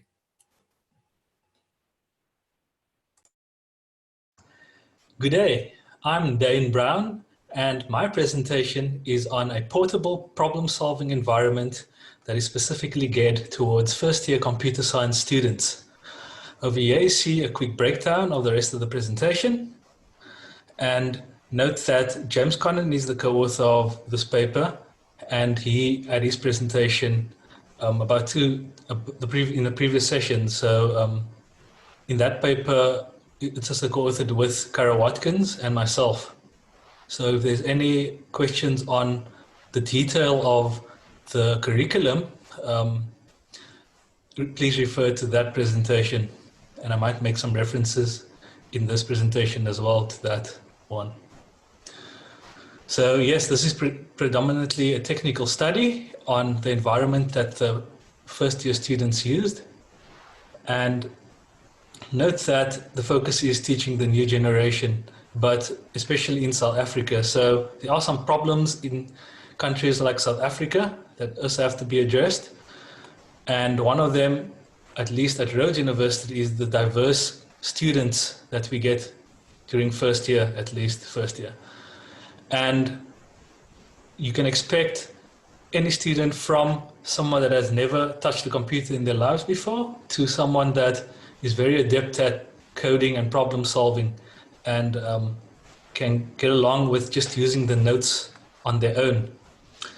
So the idea is to introduce a new but productive environment for problem solving that could perhaps bridge this gap and level the playing field slightly, at least. And I'll talk a bit more about the environment later and how that's possible. So first of all, the crux of first year is problem solving. So they have to learn how to solve basic problems on computers, but having a pen and paper handy for the planning stage is of course very important as well. And eventually during assessment, they also get asked stuff on paper. Then there's the deciding. So we decided that Python is the language of choice for first semester. That was part of the curriculum overall that James spoke about. And then for the teaching strategy, my focus is not just on what to think, which is mostly what you learn at school level, but also how to think. And Margaret Mead was a proponent of this. And the idea is to have a problem-solving environment where they can focus on the actual problem-solving rather than the setup, at least initially. Yes, so students are encouraged to eventually mold this ability of problem-solving and coding such that they can create their own signature, so they would adapt their own style in the long term. But for the short term, it's just much more effective to have a problem-solving environment that's already set up, and it's the same for every single student and the lecturers. And that way, they can focus mostly on the actual problem-solving. So quickly, the related studies. As you can see, this is quite old, 2006, when virtual machines were very, very much unoptimized, and they were not only slow, but with the addition of the flash drive, so the virtual machine resides on the flash drive in the study, that impedes another bottleneck. So if you think about it, your flash drives back in 2006 were very slow. On top of that, you have a virtual machine as well. But the nice thing is that the host computer storage was completely bypassed. And I think that's quite a good advantage. But yes, like I said, it was very slow. And then you have the addition of a virtual machine making it quite volatile. So if a student pulls out a flash drive prematurely or doesn't shut down, sometimes just randomly as well, if your virtual machine, which is the massive file, if something breaks there, you lose everything. 2002, mostly geared towards workshops, but very similar to the previous study.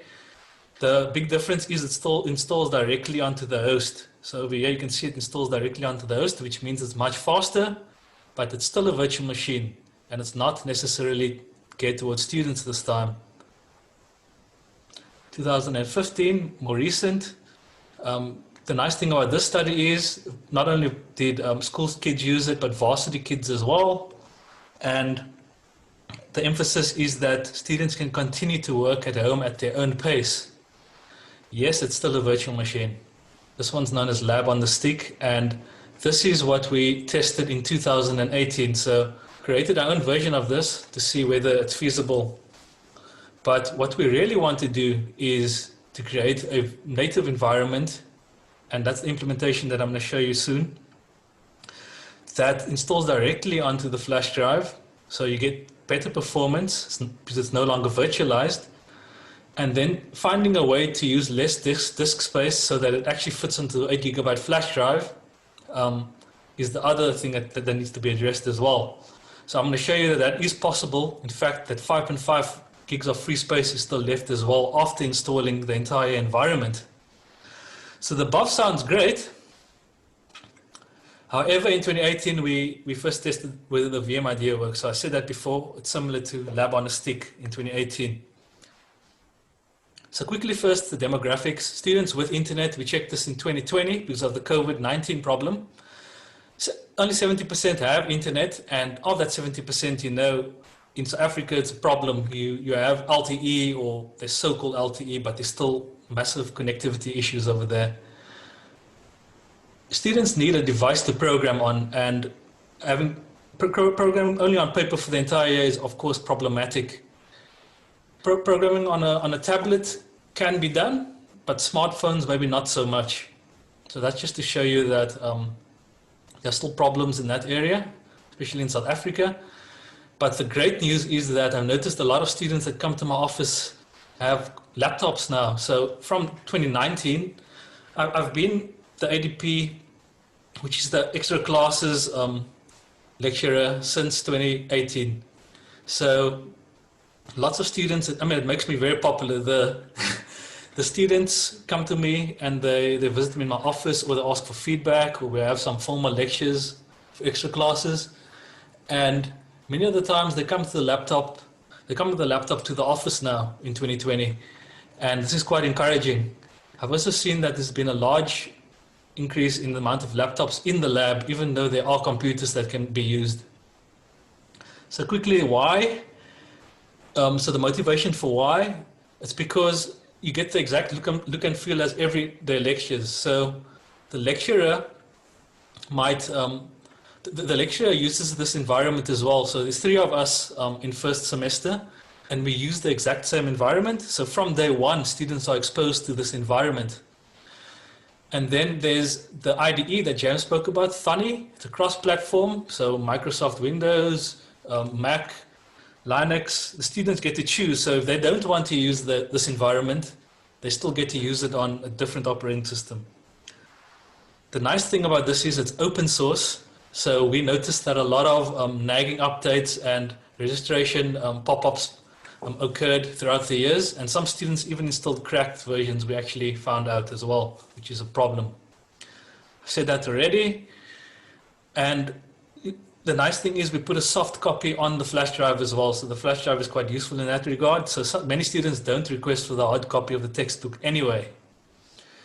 Students choose, and they usually prefer to use what the lecturer uses, so that's back to the first point. Whatever the lecturer uses from day one already, the students get acquainted with it, and it's quite good. And yes, we do encourage it, but we don't force it. So the proposed system summary. So the idea is to have a coherent interface with problem-solving tools that students can use wherever they go. So whether they are in the labs, in the practical sessions, they can just take their flash drives home with them, and if they have a device over there that they can plug it into, so that whether they can plug a USB into it, they'll be able to continue at home in that exact same environment. The Linux-based environment could also level the playing field, because there's very few students that actually have exposure to Linux, even if they are good programmers. So that's what I was mentioning, what I was referring to earlier on the beginning of the presentation. No internet access required. That's great for South Africa, since we have all those issues, but of course the environment works exactly the same as a native environment where you have internet access and everything. So if you do have internet access, great. Exposure to the same environment as the practical assessments and exams, etc. That's also very, very important, because students need to focus on the problem solving part instead of focusing on how to use a graphical interface. Imaging and custom live OS. So this is the first step in the implementation. So it's a 5-step process, but it's actually more like a 4-step process, because the second 2 are, so 2 and 3 are basically 1 step. But imaging the custom live OS is the first step, and then Python was found to be the language of choice, and the IDE was Thunny, so that goes hand in hand with Python. I'm going to show you the home screen. I'll show you which apps are essential over there. And then the actual hard part of this, the more technical part of the presentation, which is making it bootable to work on many, and attempting to make it actually to work on almost all devices that have USB ports. So the Python IDE, specifically geared towards new students, like James said, very light and simple, verbose. Students always know what's going on as long as they use the debugging tool. The home screen that I promised you, as you can see, there's the file browser. There you have the 2 browsers over here, Chrome and Firefox, and then the terminal, and then most importantly, you have Thunny. And there are more apps over here in the start menu, just like the start menu works just like Windows. And there are many tools over there that can be used for second semester as well, and optional extra tools that I give students to choose from. So like I said, only the essential apps are visible, and as you can see over here as well, there's instructions to get students started, because students are very overwhelmed when they get to university at first year level. So it's nice for them to have a reference that stares them into the face immediately as they start it up. This is a quick help over here, so there's more guides over there if they need it. So setting up the custom live OS, so this is actually supposed to be the first step. I might have mixed slides a bit over there, my bad. The Squash file system tools is the most important part. As the name suggests, it's the compression of the Linux OS. Next up is creating the ISO file, which can be used to burn to a CD, DVD, or a flash drive. Next up is, so what I want to emphasize is that you can actually create and you can edit. So I can just edit this environment and update it for 2021, 2022, etc. I've been doing it every year since 2019, last year. So at this stage, the ISO is ready for distribution, but now the hard part is making it bootable on most devices. So as you can see, you have 5 partitions over here. So the first partition is called the BIOS boot partition, and it simply ensures that it's the first partition that that the UEFI or the boot up manager sees when you start up the computer. If you're using Mac or whatever, it works on there as well. And that forces it to look at the boot partition next, so it knows where the boot files are, and it works on both UEFI and legacy mode systems. Over here, this is the actual OS, only 2.3 gigs, even though it has Office tools and all kinds of other editing tools as well. So it's fully fledged. And then this is the actual storage space for the Linux environment, 5 gigabytes, and then you have another 500 megabytes over here as your normal flash drive storage space that a normal flash drive would have, that isn't partitioned. So as you can see, NTFS, so it works on Windows as well. Last year we had less than 160 students. We had around only 120, and the previous year even less, about 90. So this year was quite a big class, and you can't expect me to image all of these flash drives now the ISO is ready. So in order to clone or image it, many USB hubs were bought, and it makes my life much easier because I just run a script to get the job done very quickly. Students sign up on receiving their cloned flash drives. So once all of those flash drives are created, they receive the flash drives and they have to sign for it. And I also keep extra flash drives that are also cloned so that I can just swap it with the students in case there are any problems. I also recover their files if necessary. So looking at only the OS or other problems, the blue bar over here, the blue bars, 2018 that isn't in the bar graph, but like I said, it was similar to Lab on a Stick, so it was very prone to corruption. And we were forced to, in fact, to copy the VM files onto the hard drive and for them to just use it like that in the labs, which is obviously not optimal because it's no longer a portable environment anymore in that case. So 2019, we finally implemented the system that I just explained, but there was a problem. We only had 512 megabytes of space for the Casper partition instead of 5 gigs, like I showed you. And the boot partition was not read-only. Now the problem with that is if the students prematurely eject their flash drives, it causes corruption. So that was fixed in 2020, where we no longer had many OS issues, as you can see over here. And most of the time there's a bad batch of flash drives that we had as a problem. So many of these 12 issues over here fall under other and not OS issues, because at the end of the day, I just found that the flash drives had issues after verifying the blocks and finding that there were bad blocks on the flash drives. Hopefully we buy better flash drives for next year. So feedback from the students, I noticed that only half of the students, or from what I could tell, since I'm always at the practical sessions, only about half of the students use it in second semester. And James might have touched on that as well, that we didn't actually revamp Computer Science 102, but we only focused on 101. So that's something for future work. But what we did notice is that later in the second semester, they all went back to the flash drive and they used the environment because of the project that they had to do in Java. So they had to do a Java project that could or didn't need a GUI, they could choose. And almost all of them used the flash drive for that. The feedback has been largely positive, and it's proportional to the problems that I showed you on the previous slide. And then the other nice thing is that many of the students that enjoyed it so much, they actually asked for the image so that they can burn it themselves onto a faster flash drive or these new SSD, USB drives that you get, which makes it run basically as fast or even faster than a normal computer's hard drive anyway. Beyond that, many second year students and above still use it because it just works, and I even use it in my honors courses now. Concluding remarks, it's not just about memorizing definitions, but learning procedure, and that's basically referring to the what knowledge that I talked about earlier compared to the how to knowledge, which is the procedure, and the how to knowledge is what we're focusing on here, because we want the first year students to learn how to problem solve. And they don't need to set up this, this environment because they just get to use it. So they focus early on problem solving instead of the setup.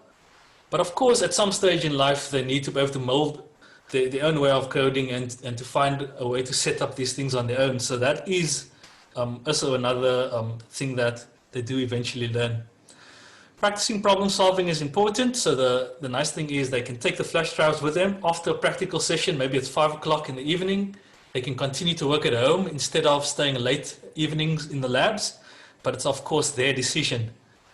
Access to the same problem-solving environment is also very useful. It doesn't change, and they can customize it to their liking. Eventually, they'll create their own procedures, just like I said. And then this came directly from the students' mouths and from surveys that I sent out. The bottom line is that the environments were used by most students in 101, and also these things were recorded by me when I attended the practical sessions. Some prefer to use the native environment, the environment natively, or to use the different tools. By that I mean, so yes, it can work natively on the flash drive, but some of them actually install directly onto their computers or laptops because they liked it that much, and they continue to use it now to this day. So this is still early results, and more feedback and data is required, but hopefully with some ethics approval, we'll have to publish all the results and the performance measuring that we do on the individual students. Obviously, keeping that a blind process, and then also the COVID-19 stuff, having that as additional feedback to see whether it was helpful during this lockdown period. And then we'll also continue to improve and make adjustments to the system. As I said, it's completely editable. I'd like to thank you for your time. So are there any questions and suggestions for us to improve the system? Because we'll really like your feedback on that. Thank you very much. Thank you very much, Dane. Fascinating presentation and good insight into providing a good, robust, stable platform and kind of also leveling the playing field amongst all our first year students. I see some questions starting to come in on the Q&A channel. So I'll hand you over to Ed to relay the questions. Thanks, Ed. Thanks, George. Hi, Dane. Thanks. Very interesting talk. Very valuable platform. It looks like you've set up there. I've got two questions that have come in. One is more of a comment. The first question is, since you're not forcing the students to set up their own programming environment, are they perhaps missing out on actually figuring out how to do this and understanding the steps involved in setting up these environments? That's the question that's been asked by Hussein. Yes, very good question. Well, my answer to that is in previous years, they would use the software that's readily available on Windows anyway. So either way, they didn't need to really set up much.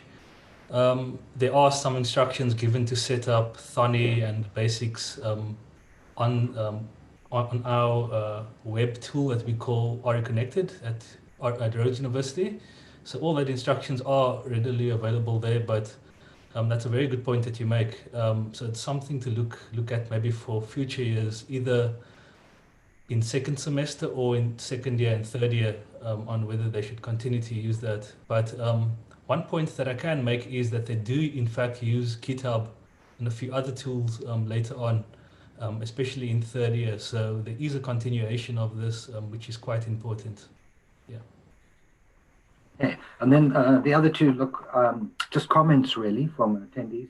One says it looks like a great tool for students who didn't have access to computers beforehand. I suppose that's a good way to bootstrap them in, and that kind of dovetails with the second comment made by another attendee, that because when they first arrive they've got so much to digest, to get going, that is a nice way to bootstrap them into getting going very quickly without suffering all the IDE setup problems that one would normally get. Yes.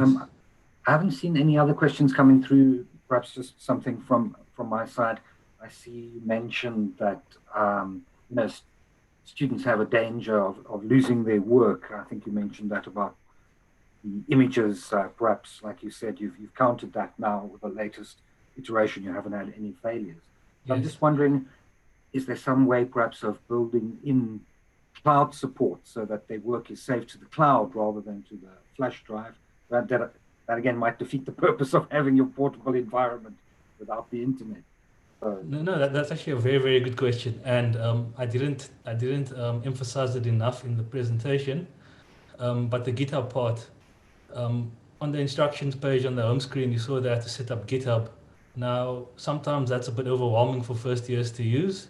So we do it on a case-by-case basis for students that struggle to set up to set up GitHub on their own, and they are allowed to save their stuff to GitHub. So part of the procedure on that home screen you saw there, it shows them that after they're done with the prac, they have to upload the stuff to GitHub, and that is basically the cloud. It's their way of it's a nice version control utility that's you can download it even if you're not in the environment as well. That's another useful thing about it. But yes, it's great. And in 2018, in fact, the GitHub tool was the best, I guess you could call it, fallback option that we had, because remember I said we had a lot of issues in 2018 with it. The teething problems were quite great. I mean, big, not great. And GitHub was kind of the savior in that case. It worked very, very well. So yes, that's a very good point that you made there. Thanks for clarifying for us.